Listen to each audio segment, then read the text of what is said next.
45절, 46절 두 절입니다. 마태복음 27장 45절, 46절.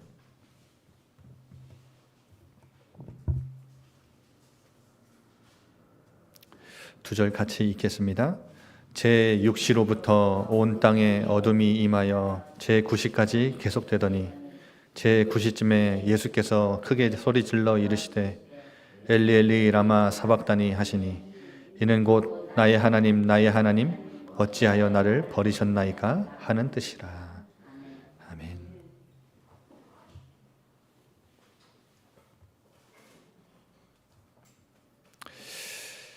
예전에 저희는 고난주간 때 박용재 목사님이 목회하는 교회에서 고난주간에는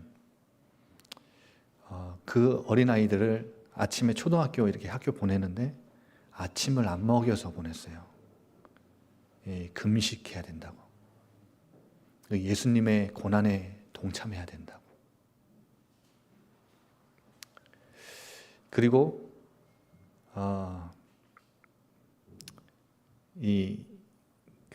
목욕제계를 시키셨어요. 이제 새해도 그렇고 원단 이제 송구영신 예배 드리러 갈 때나 이럴 때 저희 형하고 저하고 목욕탕을 아버지가 꼭 데리고 가셔가지고 때를 빡 합니다. 이 뜨거운 물 들어가서 100가지 세고 나와라. 근데 저희 박소구 장로님은 착해가지고 1부터 100까지 그냥 다 세요. 근데 저는 뭐 띄엄띄엄 세죠. 너무 뜨겁고 나가고 싶으니까. 그냥 제가 원래 그래요. 저희 아버지가 그거 속나요? 다시 들어가.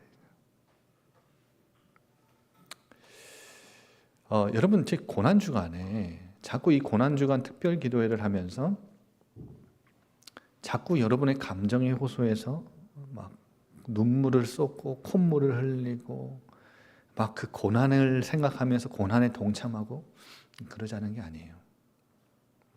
제가 필리핀에서 공부를 좀 했는데 필리핀에 가면요, 로마 카톨릭 국가니까 고난주간이 되면요 그 땡볕에 그 도로를 쫙 걸어가는데 어떤 사람이 있냐면 우통 다 까고 벗고 채찍으로 자기 몸을 뒤를 이렇게 때리면서 고행을 해요.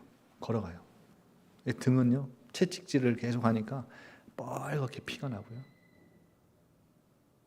그러니까 고난주간에 고난에 동참하는 거예요. 실제로 필리핀의 어떤 도시는 십자가에 매달리는 행사를 해요. 근데 그걸 제비 뽑아서 이제 추첨을 해서 지원자들이 엄청 많아서 추천을 해서 뽑거든요. 근데 뽑히잖아요. 영광으로 알아요. 진짜 실제 목 박혀서 잠깐 있다가 내려와요. 근데 왜 영광이냐? 그거에 뽑혀서 십자가에 잠깐 갔다 온 사람은 1년 동안 식비 지원. 뭐 이러니까 영광 막 이런 거예요. 여러분, 제가 지금 어릴 적 저희가 금식하면서 아무것도 모르는데 금식하면서 저희 어머니 아버지가 굶겨가면서 학교 보내고 12시까지 기다려. 12시 되면 먹어야 돼. 12시. 배가 꼴쫄쫄 먹고 이제 이거 안 하면 혼날 것 같거든, 하나님한테. 그리고 12시 될 때까지 다 기다렸다가 12시 딱 하니까 그때 막 밥 먹고 막 그러자는 게 아니에요. 십자가와 나와 무슨 상관이 있냐? 얼마나 나와 긴밀하게 연관이 있나? 십자가에서 피를 쏟으신 그 사건이 나와 무슨 상관이 있느냐?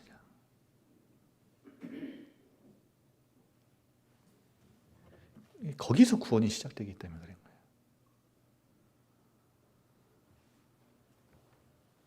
여러분, 저는 얼마나 큰 죄인인지 아십니까? 저는 죄인 중에 괴수예요. 어린 시절 저희 아버지가 목회하는 거 보면서 그냥 되게 철이 없고 어릴 때니까 그럴 수 있지만 제 마음에요 응어리지고 한이 진 게 뭐냐면 이 가난한 게 너무 싫으니까 뭐냐면 목사는 죽어도 안 될 거라고. 절대 안 될 거라고. 저희 어머니 동생, 남동생이 있어요. 효선이 삼촌이라고. 삼촌이 어릴 때 제주도 놀러 왔었는데 저한테 물으시더라고요. 아직도 생생히 기억나요. 제가 왜 기억이, 저도 기억이 나고 삼촌도 기억이 나나 봐. 왜냐면 제가 신학교 다닐 때 한번 기억이 나서 삼촌한테 전화를 걸었거든요. 성산아, 너 요즘에 뭐 하냐? 그러니까 저 신학교 다녀요. 그러니까 너 절대 목사 안 된다면서. 형, 삼촌도 기억해요. 저도 분명히 기억해요. 제주도 바닷가였나? 성산아, 너 크면 뭐 되고 싶어? 삼촌, 저는 목사 빼고 다 할 거예요. 목사, 교회? 와, 저는요, 이 마음에 그냥 싫어하는 게 아니라 증오해서 증오.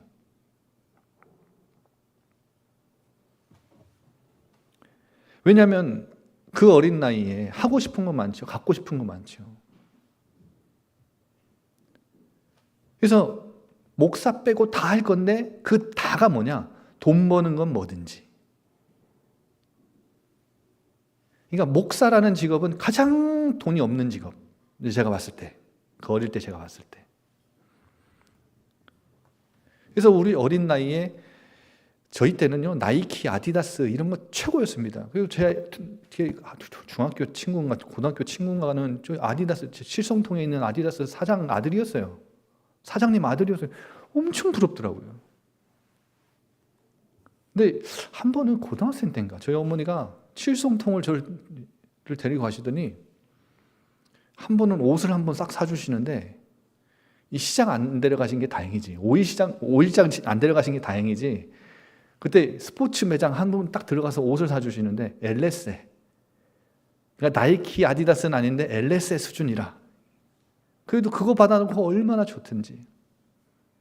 저희는요, 집이 예전에 그 교회였어요. 교회, 여러분 지금 와서 식사하시는데 저희가 저희 집 식사하는 데였고, 화장실? 저희는 저쪽에 가서 씻었어요. 왜냐하면 부모님이 여기 강대상 만들면 뒤에 이렇게 공간 만들어 놓고 사택을 만들어서 사셨으니까. 거기가 저희 집이었어요. 고등학교 2학년 때인가 저기 아라동 올라가는 게 빌라 하나 사셔가지고 그때 처음 이사 갔어요. 그 이사 가는 날 제가 얼마나 기뻤던지 학교를 조퇴하고 나왔다니까요. 이사 간다고. 나 드디어 집 생긴다고. 방 생긴다고.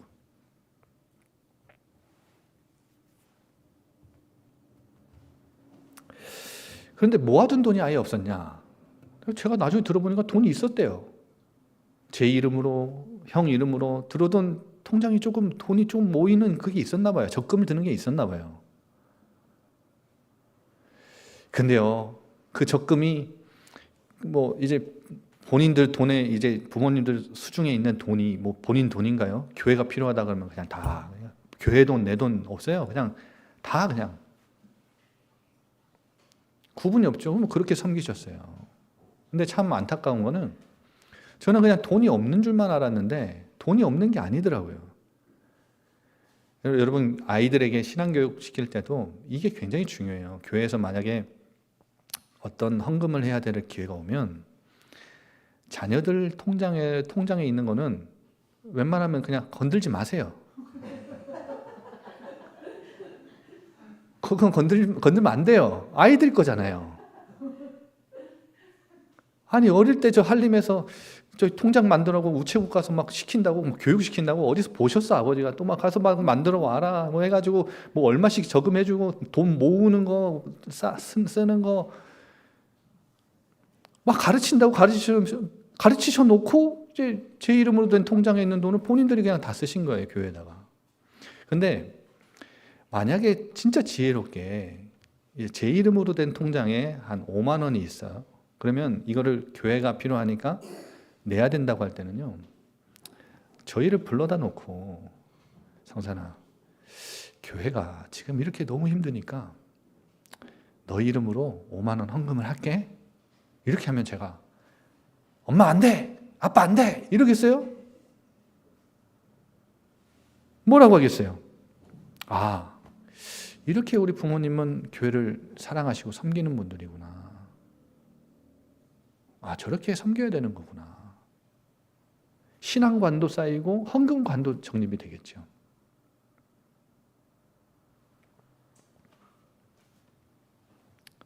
그런데 다 이제 저는 그냥 돈이 없는 줄 알았어요. 그냥 무조건 가난한 줄만 알았어요. 그러니까 이제 돈에 대한 이익이 생기는 거죠.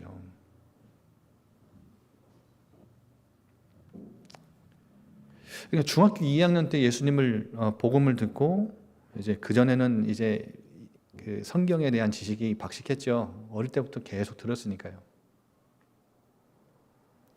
저는 그 아버지가 부목사로 저 수도권에 계실 때 저기 그 암송대회 나가서 1등 했습니다. 제주도에서인가요? 신창 왔을 땐가? 제주도에서 제가 요한복음 1장 2장을 저희 어머니가 장롱 앞에 딱 세워놓고, 너무 까발리나요? 몽둥이 들고 1장 2장 요한복음 1장 2장 그거 꽤 깁니다 여러분. 그거 다 외우게 했어요. 잠잘 때요 테이프 틀어놓고 막 각인시켰어요. 막 강제로 딱 세워놓고요, 너 하나라도 틀리면 다시. 굉장히 동질감 느끼시죠?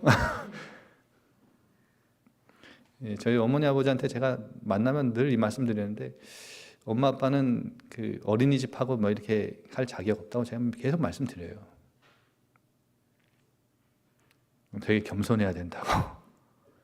근데 여러분, 암송대회 나가서 1등하지, 합창대회 나가서 1등하지, 뭐 그랬어요. 퀴즈 대회 막 목사 아들이면 좀 눈치 보면서 손 안 들고 애들이 맞히게 해야 되는데 막 퀴즈 내면 막 무조건 다 맞춰 막. 근데 여러분 이게 역사적인 인물, 예수님이 역사적인 인물이었고 지식에만 머무는 인물이었지 예수님이 나와 함께 하신다? 잘 몰랐어요. 근데 복음을 듣는데 중학교 2학년 때 예수님이 그리스도시고 나와 함께 하신대. 이게 너무 좋아서 영접했어요.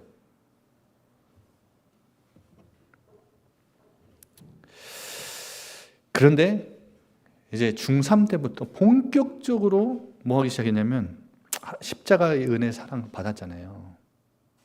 근데 이거 떠나서 본격적으로 방황하기 시작했어요. 본격적으로 타락하기 시작했죠.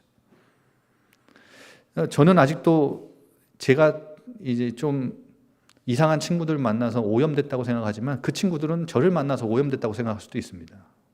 근데 중3 때부터 조금 이상한 친구들 만나갖고 돌아다니기 시작했어요. 가출과 일탈을 밥 먹듯이 했는데, 그래도 가출도 제가 어느 순간 힘을 얻어서 가출할 기회가 생겨서 나간 게 아니라 저는 원래 집이 싫었습니다. 원래 집을 싫어했던 사람이에요.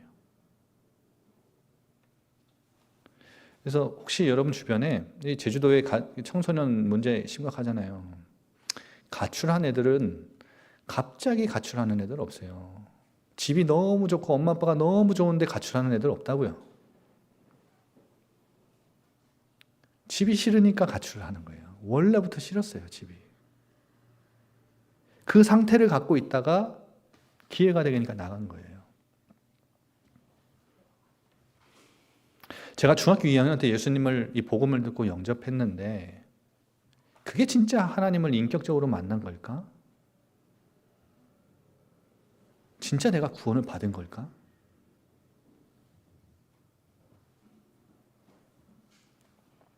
그냥 역사적으로 계셨던 그분이 살아계시고 그가 나와 함께 하신다니까 그냥 좋아서 영접 기도문을 따라한 거 아닐까? 여러분, 영접 기도문을 따라 읽어야 구원 영접이 아니라 살아계신 예수님을 내 삶의 그리스도로 믿고 내 삶의 구주로 주인으로 모셔드려야, 인격적으로 내 삶에 모셔드려야 영접이고 구원입니다. 내 마음의 인생의 문을 열고, 이거는 누가 이래라 저래라 해서 열리는 게 아니에요. 자동문 아닙니다. 여러분 자녀에게 야 예수님 들어가신다 문 열어라 해서 열리는 게 아니라 아이들이요 자기가 자신이 선택적으로 열어야 돼요.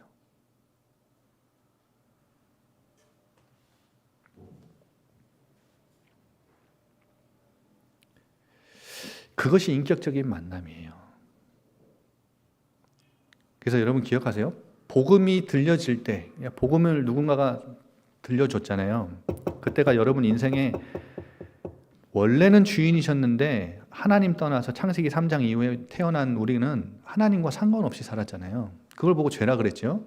나는 죄를 범한 죄인으로 하나님과 상관없이 하나님과 분리돼서 단절돼서 살아가던 내 인생에 다시 내가 내 인생 주인 되어줄게. 문 열어주지 않으련 놓고 하시는 거예요. 여러분, 우리 청소년 시절, 사춘기 시절에 엄마 아빠가 난 문 딱 잠그고 들어가면 엄마 아빠가 문 벌컥벌컥 문 여는 그런 부모 같은 하나님 아니에요. 우리를 굉장히 강압적으로 막 대하시는 분이 아니라 인격적으로 대하시는 분이에요. 그래서 내가 문은 안 열었는데 담 넘어서 넘어오는 내 인생에 담 넘어서 오는 도둑 아니에요. 그러니까 내 인생을 침범하시는 분도 아니라고요. 문 부수고 들어오는 분이 아니에요. 내가 내 인생의 문을 하나님을 향해 열어드리는 순간까지 하나님은 계속 놓고 하세요.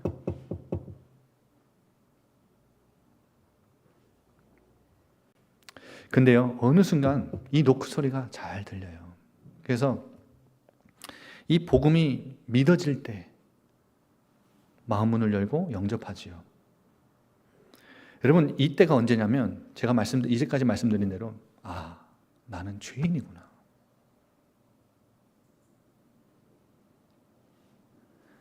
죄의 삭은 사망이구나. 내가 죄인인 것을 자각하고 인지할 때 죄의 삭은 사망이라 내가 받아야 될 진노와 저주와 형벌을 예수 그리스도께서 십자가에서 대신 피 흘려 죽으심으로 나를 향해 속죄, 속량, 대속 제물이 되셨구나. 그것을 믿으면 나는 속량 받는 거구나. 어제 말씀드렸죠? 흠없는 어린 양 그 동물 제사를 드릴 때 그 동물을 어디 위에 올려요? 제단 위에 올려요. 그 제단이 흠없는 어린 양이 예수님이고 제단 위에 올리는 게 십자가예요. 제단이 십자가예요.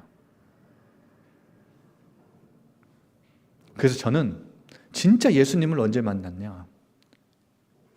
때, 일시, 시간 이것까지 따질 수는 없습니다. 이거 따지는 게 구원파예요. 여러분, 구원파를 길거리에서 만나면 여러분에게 물을 겁니다. 너 구원 받았어? 너 받았지? 그럼 너 언제, 몇 시, 몇 월, 며칠나 받았어? 물어봅니다. 그건 알 필요가 없어요. 저도 언제인지 모릅니다. 박성산 목사, 하나님이 너를 언제, 몇 월, 며칠, 몇 시에 구원했어? 그건 알 필요가 없어요. 근데 저는 분명히 제 마음속에 구원의 확신이 있는데 언제 구원받았냐? 이 복음이 믿어지는 순간. 그때가 언제냐? 내가 갈보리산 십자가 앞에 내가 서는 순간.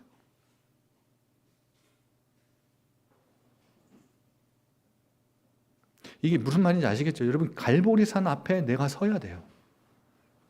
여러분, 이게 시공간적으로 저희가 초월해서 2000년 전으로 돌아가서 예수님이 달리신 그 십자가야, 그 로마 병사들에게 고초를 당하시고 십자가에 매달리신 그 예수님을 앞에 우리가 서야 된다는 말이 아닌 거 아시겠죠? 그 말이 아니에요.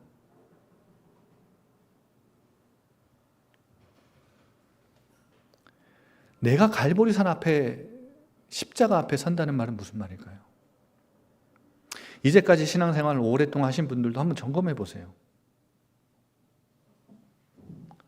여러분, 혹시 예수님의 십자가의 죽음이 하나님의 뜻이니까, 그걸 위해 오신 분이니까 당연한 순종으로, 필연적인 죽음으로 여기진 않으셨나요?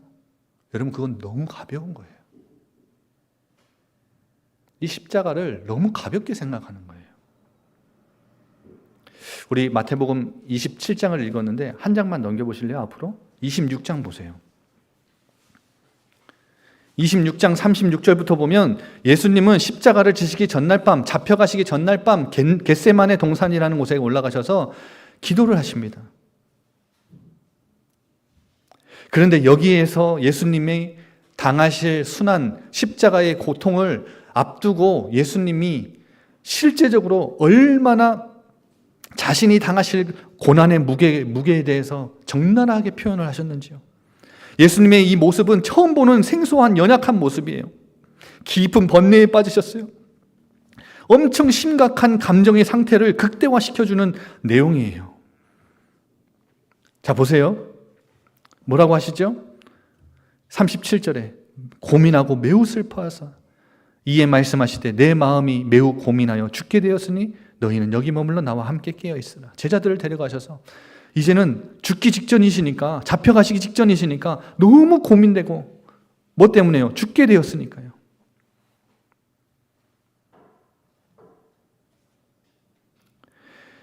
(39절에) 얼굴을 땅에 대시고 엎드려 기도하시는데 뭐라 기도하세요? 아버지, 만일 할만하시거든. 이 말은 무슨 말이냐면, 이것이 가능하다면 이 십자가의 고난의 잔을 내게서 지나가게 하옵소서. 그러나 나의 원대로 마옵시고 아버지의 원대로 하옵소서. 예수님의 이 십자가를 앞둔 이 어마어마한 심경을 한번 들어보세요. 아무리 중대한 사명이라도 예수님, 인간의 몸을 입고 오신 예수님이기 때문에 그것을 감당하기에는 쉽지 않으셨어요.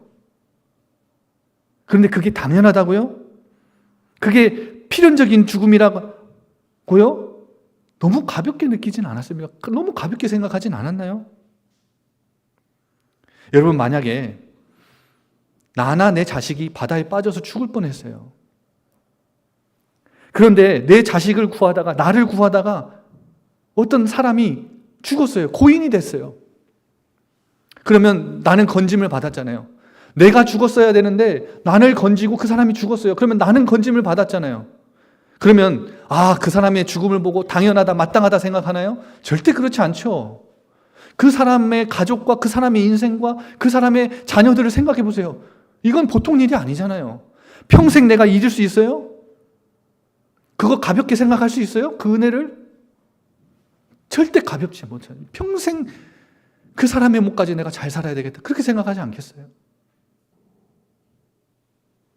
그런데 하물며 억만죄악에서, 이 땅에서 고통, 아픔, 슬픔 속에 죄의 증상, 죽음의 증상, 사망의 증상 속에 사탄에게 짓눌려서 운명사주팔자 가운데 질질 끌려다니다가 죽어서 영원한 지옥 불구덩이에 들어가야 되는 우리 인생이었는데, 우리의 저주와 저주 형벌을 대신하기 위해 십자가에 돌아가신 그 예수님의 그 고난은 우리 너무 가볍게 생각한 거 아니에요?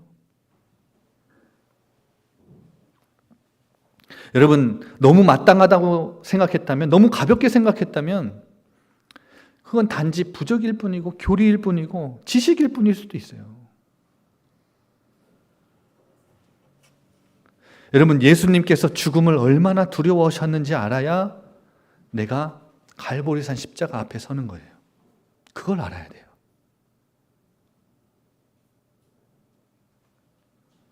그냥 무덤덤하게 아무 느낌, 아무 감정 없이, 고통 없이 죽지 않으셨습니다.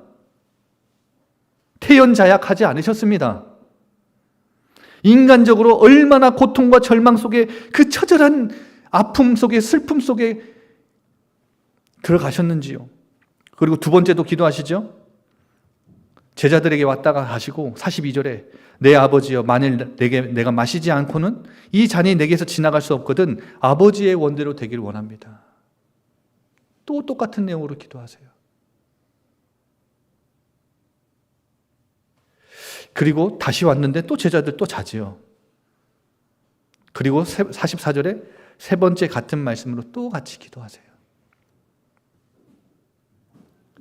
그런데 하나님은 당신의 아들의 이 기도를, 탄식의 탄원의 기도를 들으셨나요?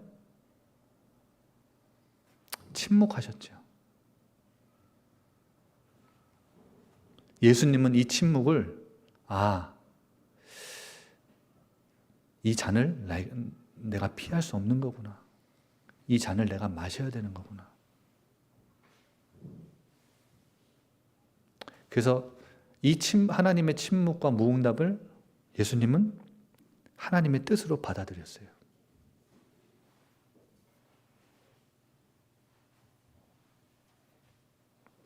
그리고 오늘 본문에 모진 고통 다 당하시고 십자가에서 피를 흘려 쏟아서 죽으시죠. 돌아가세요. 돌아가실 때도 뭐라고 하시죠? 엘리 엘리 라마 사막다니. 무슨 말이에요? 하나님, 나의 하나님, 나의 하나님, 어찌하여 나를 버리셨나이까? 극심한 고통을 앞두고 인간적인 그 모진 고통과 아픔과 그 느낌, 슬픔을 다 기도 속에 겟세마네에서 토로하시고 실제로 그 모진 고통, 수치와 능욕 다 당하시고 십자가에 달려 돌아가시며 이제는 뭘 마주하세요? 극심한 외로움. 하나님이 아버지가 나를 버리신 것 같은 극심한 외로움을 다 예수님 감당하셨어요. 하나님은 끝까지 외면하셨죠. 예수님을 구원하지 않으셨어요. 왜냐? 어제 말씀드렸죠. 인간을 향한 하나님의 은혜의 속죄, 속량을 위해서. 이게 하나님의 사랑이에요. 동시에 하나님의 공의, 정의를 우리가 죄값을 치러야 되는 우리를 향한 형벌을 예수님에게, 당신의 아들에게 돌리신 거예요.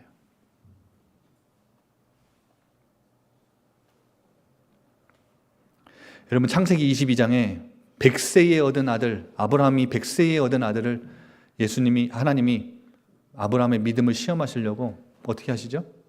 제단 위에 바쳐라. 아브라함이 진짜 칼을 들어서 이삭을 결박하고 100세에 얻은 이 아들을 죽이려고 할 때 어떻게 했죠? 하나님은 천사를 보내 급히 말리시죠. 그런데 하나님은 당신의 아들을 십자가에서 매달아 놓으시고 당신의 아들의 부르짖음을 외면하시면서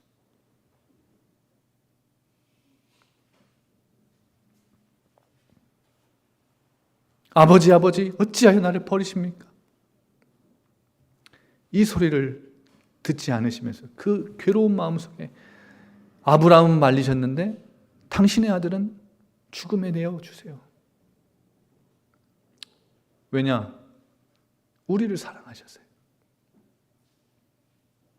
저와 여러분을 사랑하셨어요.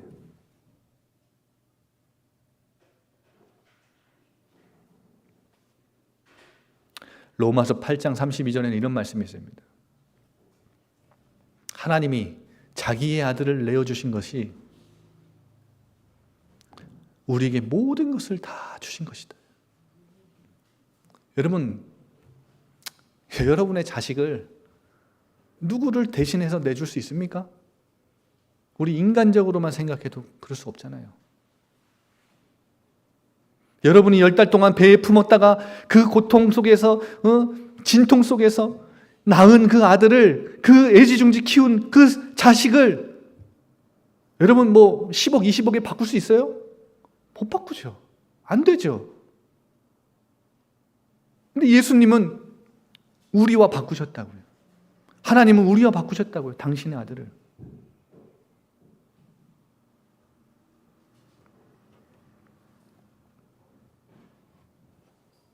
근데 로마서 5장 6절에서 11절 보면 우리가 잘해서 그런 게 아니에요. 우리가 잘나서 대단해서 그런 게 아니에요. 우리가 연약할 때, 죄인 되어 있을 때, 원수 되어 있을 때 하나님은 십자가에서 당신의 아들을 죽이심으로 우리를 향한 사랑을 확증하셨다. 하나님이 우리를 사랑하셔서 당신의 아들을 그 극심한 고통의 기도와 탄식의 기도와 그 십자가에서 부르짖음을 외면하셨어요. 십자가의 죽음에 내어주셨다고요. 근데 이 사건이 별 사건이 아닌가요? 이것 때문에 이 피를 믿음으로 우리가 구원받았는데 그 사건을 생각할 때마다 감사가 안 나온다고요? 감동이 안 되고 감격이 없고 기쁨이 없다고요? 우리 신앙생활 너무 사변적으로 추상적으로 너무 딱딱하게 관념적으로 너무 식어버린 신앙으로 가고 있는 거 아닌가요? 십자가를 바라볼 때마다요, 하나님의 그 크신 사랑이 여러분 마음속에 늘 밀려옵니까? 나를 구원하신 그 엄청난 은혜와 사랑이 여러분 느껴지십니까? 느껴져야 그게 살아있는 신앙이에요. 목의 귀걸이에 그 로마의 사형틀 그거 메고 다니라고 하나님이 그 주신 게 아니라 그거 볼 때마다, 십자가 볼 때마다 아, 그래 맞아. 나는 엄청난 사랑으로 구원받은, 속량받은 하나님의 자녀지.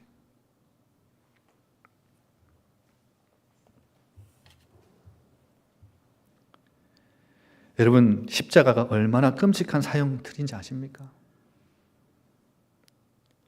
십자가는요, 그냥 지금 우리 시대의 교도소에서 집행하는 사형과 달라요.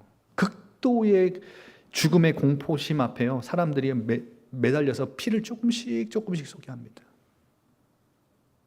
이 손에 박지 않고요, 여기 정맥과 동맥 그 사이에 딱 박아요. 그리고 체력이 좋은 사람은 일주일간 매달려 있습니다. 일주일 동안 자기 죽음을 기다리는 거예요. 서서히 죽는 거예요. 근데 빨리 죽이는 관습이 있었는데 어떻게 하냐면 정강이 뼈를 부러뜨려요. 정강이들 발도 이렇게 못을 박잖아요. 까치발을 들고 약간 그 나무가 튀어나오는데 발을 딱 기대가지고 피는 계속 쏟지요. 근데 정강이 뼈를 가끔 이렇게 부시면 어떻게 돼요? 더 이상 못 버티죠. 그러면 몸이 앞으로 기우겠죠? 그러면 심장은 멎는 거예요. 요한복음 19장 32절에 예수님 옆에 두 강도가 달렸잖아요. 두 강도의 다리는 꺾었어요. 근데 로마 군인이 이제 다음날 명절이니까 빨리 죽이려고 예수님을 딱 봤는데 예수님은 이미 죽었어. 그래서 정강이를 꺾지 않으시죠. 근데 그게 또 구약에 성취돼 있어요. 예언돼 있어요. 예수님은 이미 죽으셨어요. 왜냐? 밤새 고난받으시고 신문받으시고 채찍당하시고 이 탈수 증상도 왔겠죠. 물도 못 마셨으니까. 십자가는요, 원래 가로는 세워놓고 있고 이제 세로는 세워놔 있고 가로를 이렇게 들고 가게 만들거든요. 예수님이 이것조차 못 들고 가셨어요. 그래서 구레네 사람 시몬이라는 사람이 여행 왔다가 그 사람이 들고 가잖아요. 그리고 거기 가서 세로에 눕혀져 있는 그 세로 십자가에 자기가 들고 온 이 가로 십자가를 얹고 못 박는 거예요. 그냥 예수님은 이미 너무 체력이 소진돼서 돌아가셨어요. 그래서 로마 군사가 어떻게 하냐면 옆구리로 죽음을 확인하려고 창을 찌르죠. 그래서 예수님 안에 몸 안에 남아있던 물과 피가 다 쏟아져요. 나중에 말씀 나누겠지만 예수님의 옆구리에서 나온 이 물과 피가 생수예요, 생수. 영생의 강이, 영생의 샘물이죠. 성령이에요.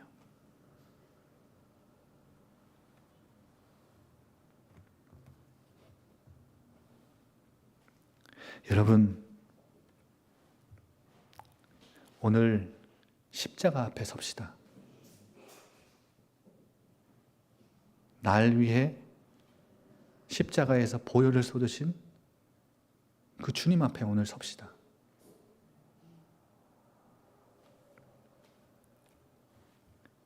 그래서 제가 이 찬송가를 생각하면요, 이게 제가 이번에 나의 복음이라는 주제로 고난주간 특별기도회를 하는 마지막 찬양인데요. 여러분이 이 찬양하면서 언제든지 진짜 십자가 앞에 설고 이 사건이 내 사건으로 느껴지는 찬양이 됐으면 좋겠어요.